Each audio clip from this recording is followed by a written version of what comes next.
Hey guys, what's going on? I hope everyone's doing well. I have a little bit of yards to do today, so I'm going to take you guys on the adventure of lawn care of solo operator. Kind of go over the benefits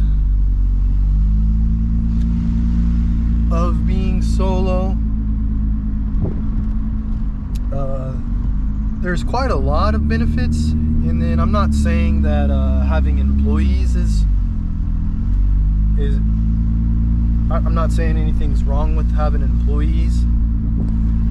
You know, if you want to make $1 million a year, or you know, have big business, a lot of trucks running around, and you know, really fast growth, then you're gonna have to that's gonna be, you know, not being solo, because you just can't do all the work yourself. So I just got done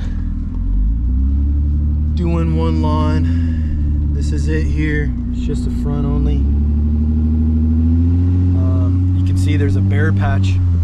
There's a bare patch there. That's where a huge poplar tree was, and they ground the stump, but the company didn't do it correctly, so there's not any grass growing right there. But other than that, it looks good. Excuse me. So I'm off to the next one. But yeah, I'm gonna go over some benefits of keeping it solo, and that's you know, currently what I'm doing. Now I may change that in the future, who knows, but this might help you, you know, either hire employees, or it may help you not hire employees and stay solo. So stay tuned, guys.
I'm not saying you should stay solo, and I'm not saying that you should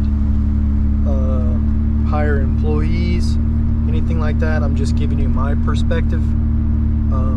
So right now, basically, say I go to a property and I charge $50, just hypothetically, $50, and then I have to deduct my expenses, my, you know, lawnmower blades, lawnmower cost, vehicle maintenance, anything else, gas, mix oil, you know, edger blades, whatever it is, you know, which one property is not, it's not going to factor out to be that expensive.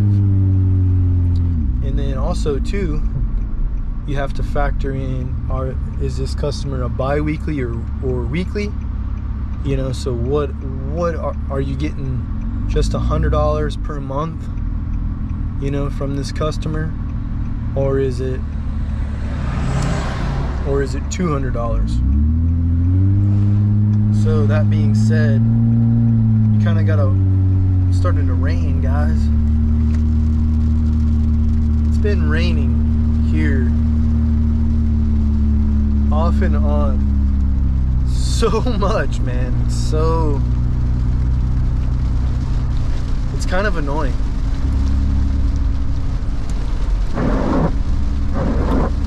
But anyway, I'm still gonna go see what I can do. See if I can get something. But yeah, being solo, so you gotta, I mean, either way you gotta factor that stuff in. So long story short, if you're making enough money on the property to hire somebody, you know, you just gotta do the math. Me right now, I'd rather keep a lot of my profit because I'm not trying to grow super fast. Trying to just kind of stay where I am right now, which it may change. But yeah, anyway, so like if you wanted to get, say you wanted to get an employee, the cost you would have to factor in would be, of course, their salary or hourly. You would have to get workman's comp insurance, and then you would have to get another vehicle if you want to have them on their own route, or you could have them in your vehicle, and then you gotta wait if they're going to show up on time or if they call out. Maybe you have 50 lawns to do in one day and they call out. That's gonna throw you for a loop. So you need to kind of build it and prepare for that kind of, you know, that kind of thing, because that kind of thing will happen. People aren't always the most reliable. Me, I'm currently in solo mode because my last job working for someone, I was manager and I managed a lot of the people, and seems like they were just doing minimal work for maximum pay, and that kind of got under my skin a little bit, but I might get over that. But then another option you could do is you could 1099, so you could subcontract. It wouldn't be an employee, but you could subcontract a worker, and then you could say, hey, I'm going to be, you'd have to phrase it correctly, I'm going to be starting at 8 a.m. What time can you come? Because you can't tell them to come at a specific time, and then they also can't wear a uniform.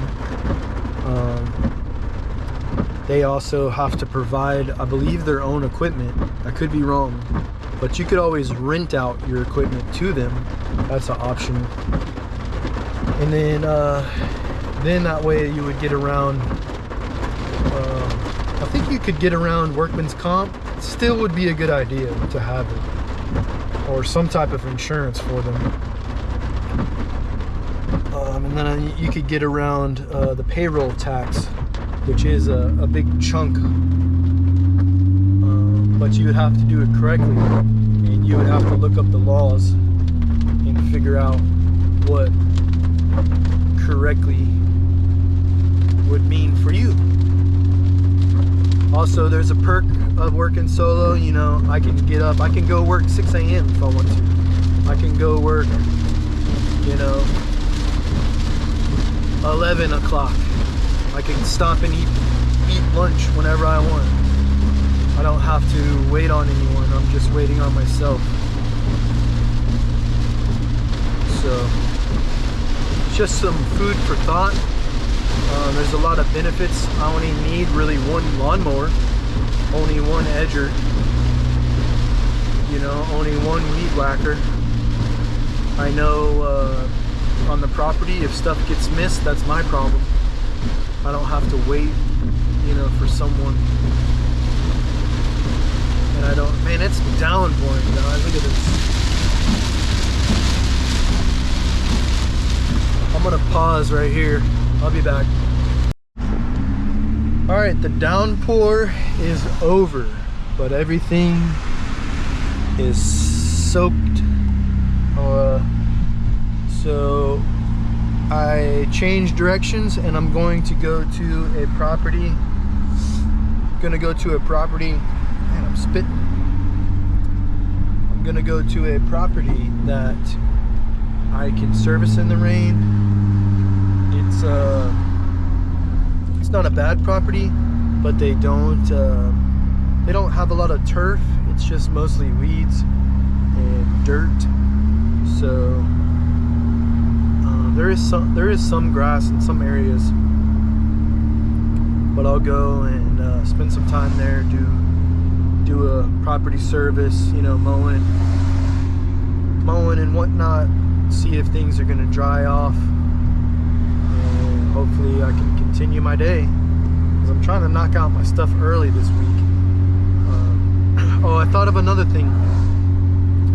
Also too, if you're solo, you know exactly how long a property should take you to be profitable. Say your employee might know that, or you tell them that, but they might not. They're not going to care as much as you. So that's another thing. So yeah, there is some benefits to being solo, but there's pros and cons to each. So you just got to figure out what works for you. I'm kind of biased because I'm solo, but why would you don't even try to pull out? What are these people, man? They come up to the stop signs and they like roll. It's like, just stop. Yeah. See, it's like, what do you gotta wait? Just wait. There's no one coming. But maybe they're in a rush. Who knows? I'll catch you at the next property, guys.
Alright, I just got done at one of my properties. I don't know what number it is. I think it's number 3?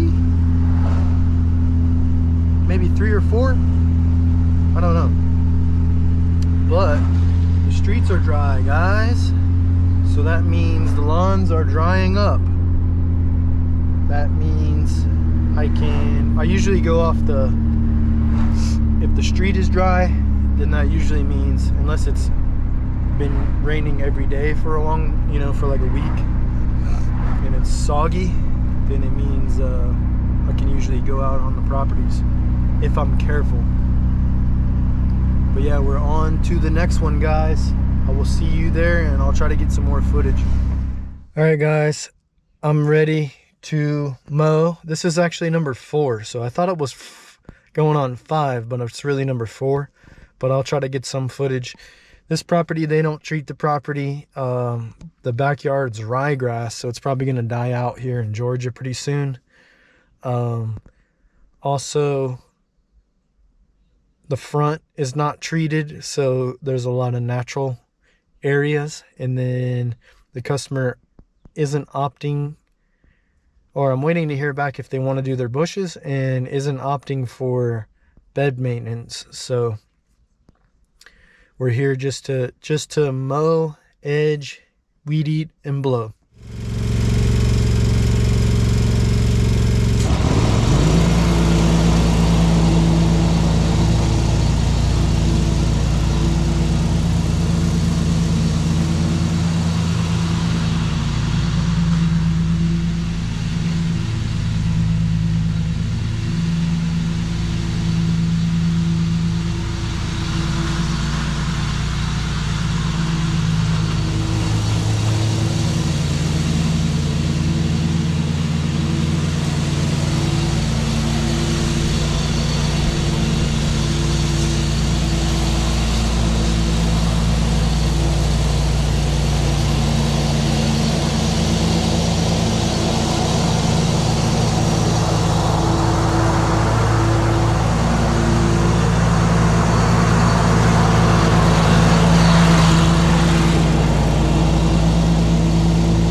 Alright guys, that's number 4 done. So probably need to start getting up earlier. I might try that. It might be something as a solo operator, you know, owner, solo business, lawn care business. You might need to get up earlier. I might try that just so I have more time in the day, because with I